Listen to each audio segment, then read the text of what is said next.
Chilli powder, ಸಖತ್ ಖಾರ ಬಣ್ಣ ಮತ್ತು ರುಚಿ ಆಚಿ ಚಿಲ್ಲಿ ಪೌಡರ್. RSSನವರಿಂದ ಏನೂ ಸಮಸ್ಯೆ ಆಗಿರಲಿಲ್ಲ. ಆದರೆ ಈಗ ಬಿಜೆಪಿ ಪುಡಾರಿಗಳು RSS ಸೇರಿದ್ದಾರೆ. ಬಿಜೆಪಿ ಪುಡಾರಿಗಳು ಚಡ್ಡಿ ಹಾಕೋಕೆ ಹೊರಟಿದ್ದಾರೆ. ಇದರಿಂದ RSSಗೆ ಕೆಟ್ಟ ಹೆಸರು ಬರ್ತಾ ಇದೆ. ಬೆಂಗಳೂರಿನಲ್ಲಿ ಶಾಸಕ ಬೇಳೂರು ಗೋಪಾಲಕೃಷ್ಣ ಹೇಳಿಕೆ ಕೊಟ್ಟಿದ್ದಾರೆ. ಸಾಗರದ ಶಾಸಕ ಬೇಳೂರು ಗೋಪಾಲಕೃಷ್ಣ ಹೇಳಿದ್ದಾರೆ, RSSನವರಿಂದ ಏನು ಕೆಟ್ಟದಾಗಿಲ್ವಂತೆ. ಬಿಜೆಪಿ ಪುಡಾರಿಗಳು RSS ಸೇರಿದ್ದಕ್ಕೆ, ಬಿಜೆಪಿ ಪುಡಾರಿಗಳು ಚಡ್ಡಿ ಹಾಕಿದ್ದಕ್ಕೆ ಸಮಸ್ಯೆ ಆಗಿದೆ. ಇದೊಂಥರ ವಿಭಿನ್ನ ನೋಟದ ಹೇಳಿಕೆ. ಅದನ್ನು ಬೇರೆ ಆಂಗಲಲ್ಲೇ ತೆಗೆದುಕೊಂಡು ಹೋಗ್ತಾ ಇದ್ದಾರೆ ಬೇಳೂರು ಗೋಪಾಲಕೃಷ್ಣ. ಗಣೇಶ ಹಬ್ಬಕ್ಕೆ ಅನುಮತಿ ಪಡಿಬೇಕು, RSSಗೆ ಫ್ರೀ ಬಿಡೋಕೆ ಇದೇನು ಛತ್ರನ ಅಂತ ಕೇಳಿದ್ದಾರೆ. ಗಣೇಶ ಕೂರ್ಸೋಕೇನೆ ಪರ್ಮಿಷನ್ ಬೇಕು, RSSಗೆ ಯಾಕೆ ಬೇಡ ಅಂತ ಈ ಪ್ರಶ್ನೆಯನ್ನು ಬೇಳೂರು ಗೋಪಾಲಕೃಷ್ಣ ಕೇಳಿದ್ದಾರೆ.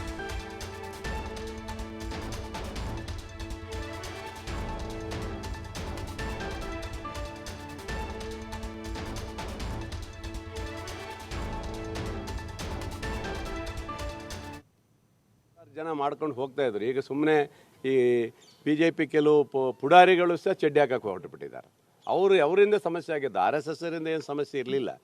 ಯಾವ BJP ಪುಡಾರಿಗಳು ಶುರುವಾದರು ಅವರೆಲ್ಲ ಹಾಕಕ್ಕೆ ಹತ್ತಿದ್ರು, RSSಗೆ ಕೆಟ್ಟ ಹೆಸರು ಬಂತು. ಅವರೆಲ್ಲೊಬ್ರು ಹೇಳಿದಾರಲ್ಲ, ನಾವು ನಮ್ಮ ಸಂಸ್ಥೆ ನಾವು ಮಾಡ್ತೀವಿ, ನೀವು ಯಾಕಪ್ಪ ಕೈ ಹಾಕ್ತೀರ ಅಂತ BJPಯವ್ರಿಗೆ ಬೈದಿದ್ದಾರೆ, ಗೊತ್ತಾಯ್ತಾ? ಹಂಗಾಗಿ ಅಲ್ಲಿ ಗೊಂದಲ ಸೃಷ್ಟಿಯಾಗಿದ್ದು ಬಿಟ್ಟರೆ RSS ಅವರು ಹಿಂದಿಂದ ಮಾಡ್ಕೊಂಡು ಬಂದಿದ್ದಾರೆ. ನಾವೇನು ಎಲ್ಲೂ ಅವ್ರಿಗೆ ಅಡಚಣೆಗಳು ಹಾಕಿಲ್ಲ, ಏನು ಹಾಕಿಲ್ಲ.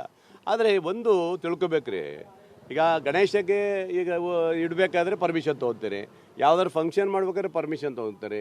ಅವರೊಟ್ಟಿ ಅವರು 106 ಜನ ಮಾಡ್ಕೊಂಡು ಹೋಗ್ತಾಯಿದ್ರು. ಈಗ ಸುಮ್ಮನೆ ಈ BJP ಕೆಲವು ಪುಡಾರಿಗಳು ಸಹ ಚಡ್ಡಿ ಹಾಕಕ್ಕೆ ಹೊರಟು. ಪ್ರಿಯಾಂಕ್ ಖರ್ಗೆ ಪತ್ರದ ವಿಚಾರಕ್ಕೆ ಸಂಬಂಧಪಟ್ಟಂತೆ ಮಾಜಿ CM ಜಗದೀಶ್ ಶೆಟ್ಟರ್ ಕಿಡಿಕಾರಿದ್ದಾರೆ. ಇಲಾಖೆಯ ಬಗ್ಗೆ ಕಾಳಜಿ ಬಿಟ್ಟು RSS ಬಗ್ಗೆ ಕಾಳಜಿ ಮಾಡ್ತಾ ಇದ್ದಾರೆ. ಇವರಿಗೆ RSS ಬಗ್ಗೆ ಮಾತನಾಡೋದಕ್ಕೆ ನೈತಿಕತೆ ಇಲ್ಲ. ಸಾರ್ವಜನಿಕ ಸ್ಥಳಗಳಲ್ಲಿ RSS ನಿಷೇಧದ ಬಗ್ಗೆ ಪತ್ರ ಬರೆದಿದ್ದಾರೆ. ಈಗ ಈ ಬಗ್ಗೆ CM ಸಿದ್ದರಾಮಯ್ಯ ಏನು ಕ್ರಮ ತೆಗೆದುಕೊಂಡಿದ್ದಾರೆ? ಜಗದೀಶ್ ಶೆಟ್ಟರ್ CM ಇದ್ದಾಗ ಮಾಡಿದ ಆದೇಶ ಅಂತ ಹೇಳಿದ್ದಾರೆ. ಅದು ಕೇವಲ ಶಿಕ್ಷಣ ಇಲಾಖೆಗೆ ಸ್ಪಷ್ಟೀಕರಣ ಕೊಟ್ಟ ಪತ್ರ. 2013ರ ಆದೇಶದಲ್ಲಿ ಎಲ್ಲೂ ಕೂಡ ಬ್ಯಾನ್ ಬಗ್ಗೆ ಉಲ್ಲೇಖ ಇರಲಿಲ್ಲ. ಇವರು ಸಾರ್ವಜನಿಕರಿಗೆ ತಪ್ಪು ಮಾಹಿತಿಯನ್ನು ಕೊಡ್ತಾ ಇದ್ದಾರೆ ಅಂತ ಹೇಳಿ ಜಗದೀಶ್ ಶೆಟ್ಟರ್ ಮಾತನಾಡಿದ್ದಾರೆ.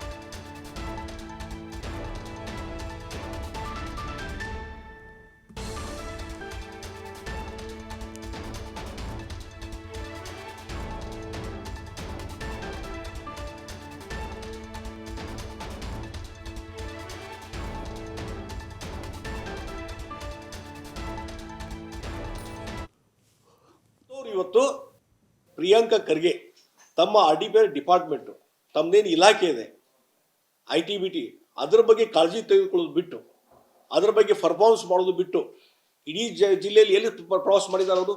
ಯಾವ ಜಿಲ್ಲೆಯಲ್ಲಿ ಪ್ರವಾಸ ಮಾಡಲಿಲ್ಲ. ಮತ್ತು ತಮ್ಮ ಇಲಾಖೆ ಬಗ್ಗೆ ಏನು ಪರ್ಫಾರ್ಮೆನ್ಸ್ ಇಲ್ಲ. ಅಂಥವ್ರು ಇವತ್ತು RSS ಬಗ್ಗೆ ಮಾತಾಡಲಿಕ್ಕೆ ಇವ್ರಿಗೆ ನೈತಿಕ ಹಕ್ಕೇನಿದೆ ರೀ? ಅಲ್ಲಿ ಗುಲ್ಬರ್ಗ ಜಿಲ್ಲೆ ಅಂತೂ ಒಂದು ಸರ್ವಾಧಿಕಾರಿ ಜಿಲ್ಲೆ ರೀತಿ ಮಾಡಿದ್ದಾರೆ, ಎಲ್ಲದಕ್ಕೂ ನಿಷೇಧ ಇರೋದು ಅಂತ. ಒಂದು ಕೇಳ್ತೀನಿ ಪ್ರಿಯಾಂಕಾ ಖರ್ಗೆ ಅವ್ರಿಗೆ, ನೀವು ಪತ್ರ ಬರೆದ್ರಲ್ಲ, ಮೊದಲೇ ಪತ್ರ ಇದ್ರ ಬಗ್ಗೆ ಸಾರ್ವಜನಿಕ ಸ್ಥಳಗಳಲ್ಲಿ, ಬರೇ ಶಾಲೆ ಕಾಲೇಜು ಸ್ಕೂಲ್ ಅಷ್ಟೇ ಅಲ್ಲ, ಸಾರ್ವಜನಿಕ ಸ್ಥಳಗಳಲ್ಲಿ RSS ಕಾರ್ಯಕ್ರಮಗಳಿಗೆ ನಿಷೇಧ ಮಾಡ್ಬೇಕಂತ ನೀವು ಕಳಿಸಿದ್ರಲ್ಲ ಲೆಟರು, ಅದಕ್ಕೆ ಸಿದ್ದರಾಮಯ್ಯ ಏನು ಡಿಸಿಷನ್ ತೊಗೊಂಡಿದ್ದಾರೆ? ಇಲ್ಲಿವರೆಗೆ ಏನೂ ತೊಗೊಳಿಲ್ಲ. ಕ್ಯಾಬಿನೆಟ್ದಲ್ಲಿ ಚರ್ಚೆ ಆಯಿತು. ಹಾಗಾದ್ರೆ ನಿಮ್ಮ ಪತ್ರದ ಪ್ರಕಾರ ಸಾರ್ವಜನಿಕ ಜಾಗಗಳಲ್ಲಿ, ಸ್ಥಳಗಳಲ್ಲಿ RSS ಕಾರ್ಯಕ್ರಮ ನಡೆಸಬಾರ್ದು ಅಂತ ಹೇಳಿ ಇಷ್ಟೊಂದು ನಿಷೇಧ ಬರಬೇಕಾಗಿತ್ತಲ್ಲ, ಬರಲಿಲ್ಲ. ಯಾಕೆ ಬಂದಿಲ್ಲ? ಈಗ ರೆಫರ್ ಮಾಡ್ತಾರೆ.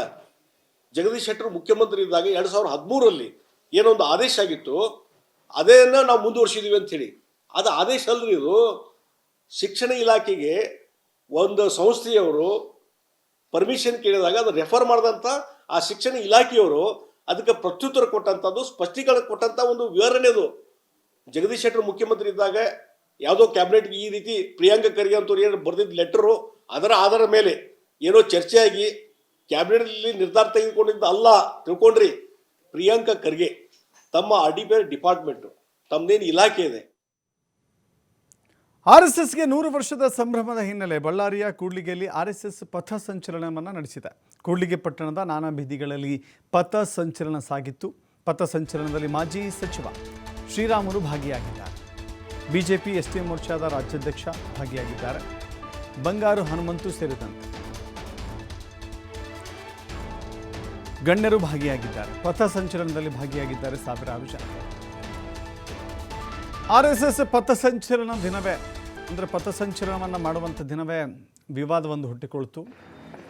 ಅದೇನು ಅಂತ ಹೇಳಿದ್ರೆ ಪ್ರಿಯಾಂಕ್ ಖರ್ಗೆ ಪತ್ರದ ವಿವಾದ.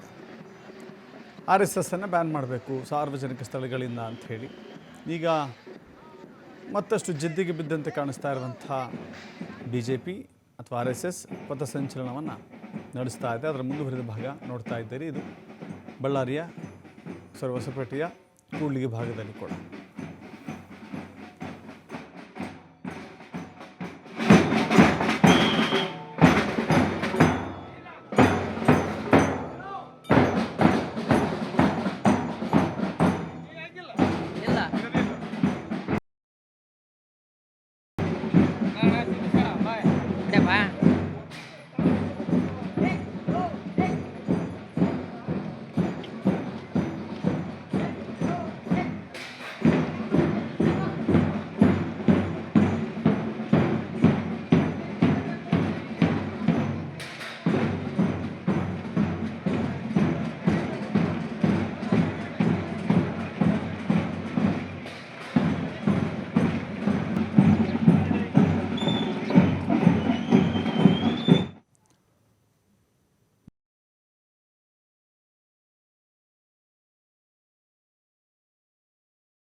ಆಚಿ ಚಿಲ್ಲಿ ಪೌಡರ್ ಸಖತ್ ಖಾರ ಬಣ್ಣ ಮತ್ತು ರುಚಿ ಆಚಿ ಚಿಲ್ಲಿ ಪೌಡರ್. ಬೆಂಗಳೂರಿನಲ್ಲಿ ಡಾಕ್ಟರ್ ಕೃತಿಕಾ ಕೊಲೆ ಪ್ರಕರಣಕ್ಕೆ ಸಂಬಂಧಪಟ್ಟಂತೆ ಪೊಲೀಸರ ತನಿಖೆಯ ವೇಳೆ ಸ್ಫೋಟಕ ಮಾಹಿತಿ ಬಹಿರಂಗವಾಗಿದೆ.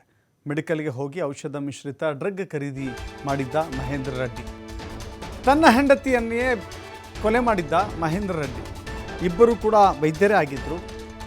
ಅತ್ಯಧಿಕ ಪ್ರಮಾಣದಲ್ಲಿ ಅನೆಸ್ಥೇಷಿಯಾ ಕೊಟ್ಟು ಹೆಂಡತಿಯನ್ನು ಕೊಲೆ ಮಾಡಿದ್ದ ಪತಿ ಮಹೇಂದ್ರ ರೆಡ್ಡಿ ಮೆಡಿಕಲ್ಗೆ ಹೋಗಿ ತನಗೆ ಔಷಧ ಮಿಶ್ರಿತ ಡ್ರಗ್ ಬೇಕು ಅಂತ ಹೇಳಿದ್ದ.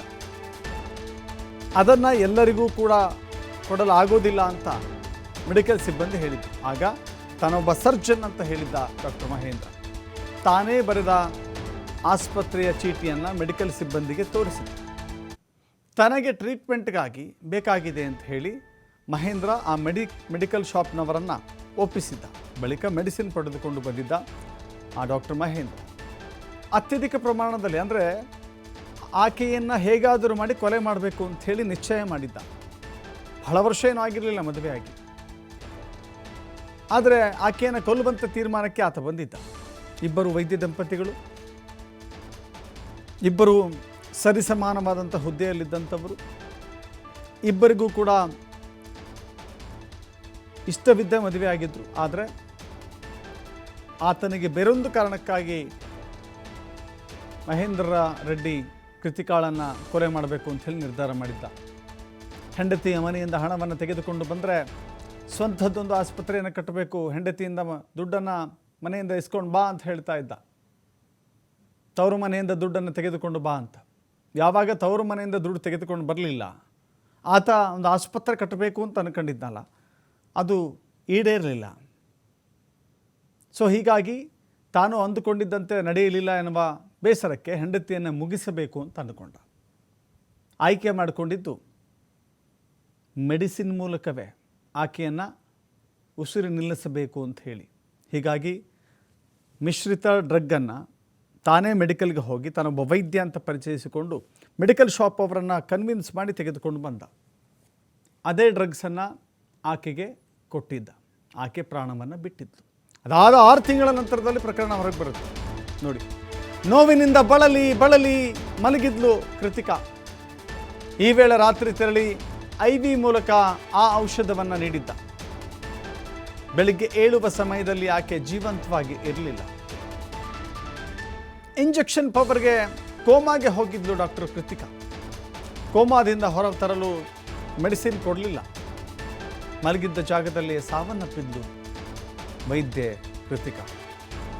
ಈ ವೇಳೆ ರಾತ್ರಿ ಕೃತಿಕಾ ಜೊತೆಯಲ್ಲೇ ಮಹೇಂದ್ರ ಇದ್ದ. ಅದೇ ರೂಮ್ನಲ್ಲೇ ಮಲಗಿದ್ದ.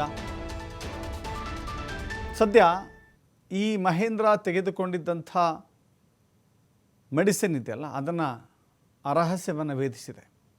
ಮೆಡಿಸಿನ್ ತಂದ ಬಗ್ಗೆ ಸಾಕ್ಷಿಯನ್ನು ಸಂಗ್ರಹ ಮಾಡಿದ್ದಾರೆ ಮಾರತ್ಹಳ್ಳಿಯ ಪೊಲೀಸರು. ಮಾರತ್ಹಳ್ಳಿಯ ಇನ್ಸ್ಪೆಕ್ಟರ್ ಅನಿಲ್ ಕುಮಾರ್ ಮತ್ತು ತಂಡದಿಂದ ತನಿಖೆ ಸಾಗ್ತಾ ಇದೆ. ತನಿಖೆಯ ಪ್ರತಿ ಹಂತದಲ್ಲೂ ಕೂಡ ಭಾರೀ ಟ್ವಿಸ್ಟ್ಗಳು ಸಿಗ್ತಾ ಇದೆ. ಒಬ್ಬ ವೈದ್ಯನಾಗಿದ್ದುಕೊಂಡೇ ಹೇಗೆ ಪತ್ನಿಯನ್ನು ಕೊಲ್ಲಲಿಕ್ಕೆ ಸಂಚು ರೂಪಿಸಿದ, ಅದನ್ನು ಹೇಗೆ ಎಕ್ಸಿಕ್ಯೂಟ್ ಮಾಡ್ದ ಅನ್ನೋದನ್ನು ಪೊಲೀಸರು ಎಳೆ ಎಳೆಯಾಗಿ ಹೊರತೆಗೀತಾ ಇದ್ದಾರೆ.